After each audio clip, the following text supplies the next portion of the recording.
গীতা ছন্দটা কি অনুষ্টপ ছন্দ। তবে কিছু শ্লোক ত্রিষ্টক ছন্দে পাওয়া যায়, ওইটা আমরা পরে আলোচনা করব। তাহলে আজকে আমরা যে দুইটা শ্লোক পড়বো, এই দুইটা শ্লোক কোন ছন্দে? আচ্ছা, অনুষ্টপ ছন্দটা কি আমাদের জানতে হবে না? মনোযোগ দিবা, যারা একটু বুঝো তারা ভালো করে মনোযোগ দিবা, তাহলে শিখতে পারবা। অনুষ্টপ ছন্দ এটা হলো 32 মাত্রা। কয় মাত্রা? আচ্ছা, মাত্রা এই বিষয়গুলা আরো পরে শিখবো আমরা, আপাতত শিখি। যেমন প্রায় অনুষ্টপ ছন্দ মাত্রা আর অক্ষর এক জিনিস না। দেখো এই 4 ভাগে ভাগ হয় পুরা এই শ্লোকটাই। কয়টা লাইন এখানে? প্রথম শ্লোকে 2টা লাইন। 2টা লাইনটাকে 4 ভাগে ভাগ করব। প্রথম লাইনটা 2 ভাগে উচ্চারণ, 2 ভাগে উচ্চারণ করব। প্রথম লাইনটা 2টা পার্ট করে। যেমন আমরা কয়েকটা শ্লোক শিখছিলাম যে শ্রদ্ধাবান লভতে জ্ঞানম তৎপর সংযতেন্দ্রিয়। মনে আছে আমরা কিভাবে করছিলাম? একসাথে আমার সাথে বেরোতাম। শ্রদ্ধাবান লভতে জ্ঞানম তৎপর সংযতেন্দ্রিয় জ্ঞানম লব্ধা পরম শান্তিম অচিরাধিগচ্ছতি। কয়টা পাঠে করলাম? 4টা। প্রথমে শ্রদ্ধাবান লভতে জ্ঞানম পর্যন্ত বললাম, এরপরে তৎপর সংযতেন্দ্রিয় এই পর্যন্ত আলাদা আলাদা বললাম না? কয় পাঠে করলাম পুরা শ্লোকটা? 4 পাঠে। এই 4 পাঠের মধ্যে 8 মাত্রা করে 4 কয় মাত্রা? 32 মাত্রা আছে। মাত্রাগুলো আমরা পরে ভাগ করব। এখন এই শ্লোকগুলাকে আমরা প্রতিটা শ্লোককে এভাবে বাইসেক্ট করতে হয়, 2 ভাগে, প্রতিটা লাইনকে 2 ভাগে ভাগ করতে হয়। তুমি যদি সঠিক জায়গায় 2 ভাগে ভাগ করতে পারো, তাহলে তোমার শ্লোকটা উচ্চারণটা সহজ হয়ে যাবে। কথা কি বুঝতে পারছো? আচ্ছা, এখন মাত্রা বিষয়টা আমরা পরে শিখবো। এখানে দেখো, অপরূপ ভবত জন্ম পরম জন্ম বিবস্বত। আমি যদি একবার বলি অপরূপ ভবত জন্ম পরম জন্ম বিবস্বত, এটা কিন্তু আমার উচ্চারণ করতে অনেকটা কঠিন হয়। তাহলে আমরা 8টা অক্ষর বা 8টা মাত্রা আলাদা করে নেব। অপরম, এটা এই উচ্চারণটা কি হবে? অপরম। অনুস্বার থাকলে ময়ের উচ্চারণ করব, অপরম। এরপরে ভবত, এটার মধ্যে কোনো ঝামেলা নাই, এটা বাংলা শব্দের মধ্যে কোনো যুক্ত বর্ণও নাই। ভবত পরের শব্দটা কি? জন্ম। তাইলে এখানে 3টা অক্ষর, 2টা অক্ষর। কয়টা অক্ষর হইলো? 3টা 6টা, 6টা 2টা 8টা। এই 8টা পর্যন্ত আমরা একসাথে উচ্চারণ করব। অপরম ভবতু জন্ম। এরপরে এটা কি? পরম। এটা কি? এটা কি? বিবস্বত। আমরা প্রথম লাইনটা চেষ্টা করি একটু। পরম ভবতু জন্ম পরম জন্ম বিবস্বত। আচ্ছা, তাইলে এই প্রথম লাইনটা বুঝতে পারছো? দ্বিতীয় লাইনটা দেখো, প্রথমেত। এটা কয় অক্ষর এখানে? 4 অক্ষর। এটা 4 মাত্রা। এটা কি? নিয়াম। তাহলে এখানে 4 8 মাত্রা। এখানে বাইসেক্ট করব, অর্ধেক করব। সমাদৌ 3 মাত্রা, যুক্ত বানিতি 5 মাত্রা, 5 3 8 মাত্রা। কথা কি বুঝতে পারছো? তাইলে বলো, অপরম ভবতু জন্ম। এই তোমরা সবাই বলতে হবে একসাথে, অপরম ভবতু জন্ম পরম জন্ম বিবস্বত। প্রথমেত দ্বিজানীয়াম তমাদৌ পৃষ্ঠবানিতি। অর্জুন উবাচ অপরম ভবতু জন্ম পরম জন্ম বিবস্বত। প্রথমেত দ্বিজানীয়াম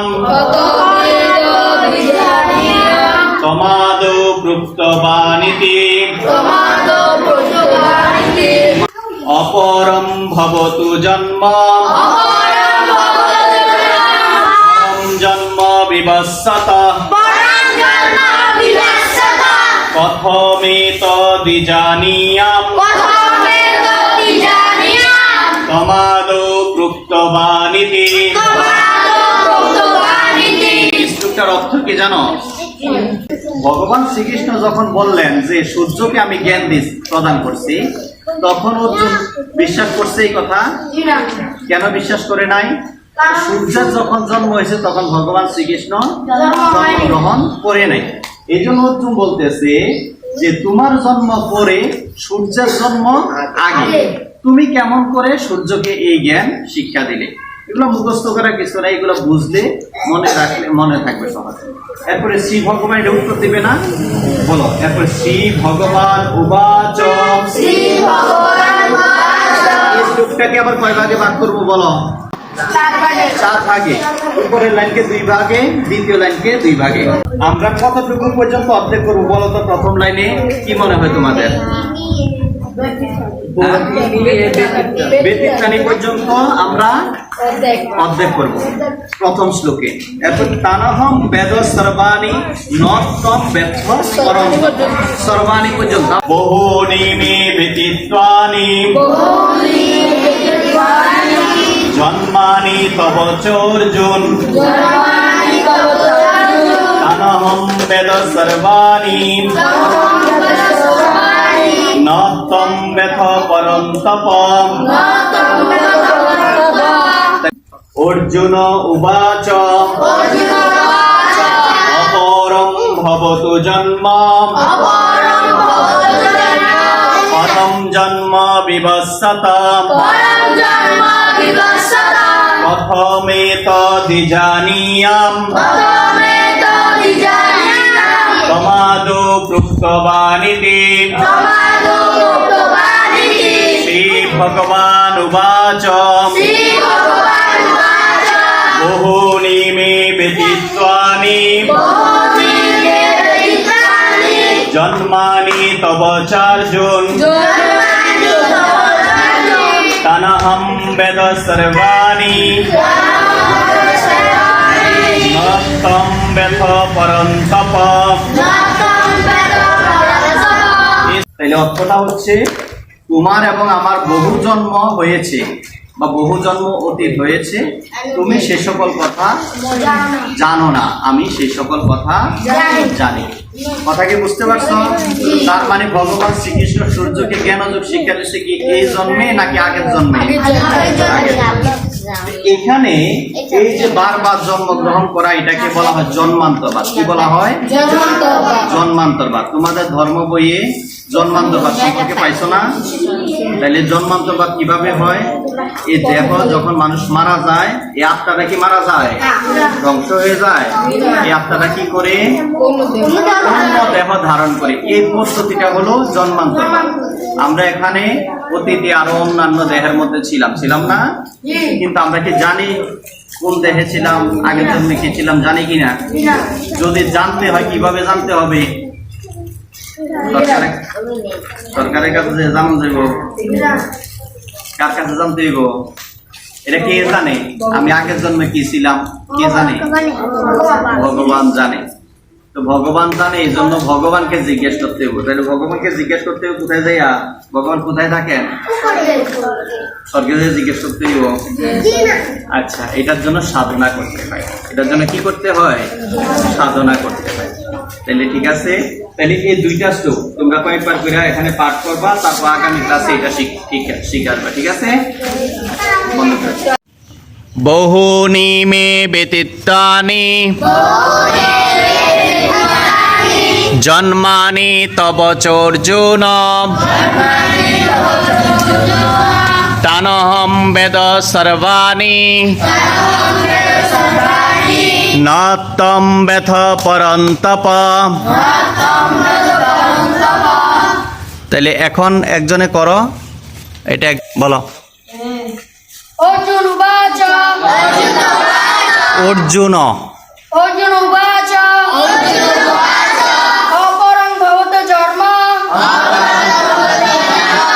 জন্ম বিবস্বত প্রথমেতদ্বিজানীয়াম তমাদ্য প্রুক্তবানিতি। শ্রী ভগবান উবাচ। বহুনি মে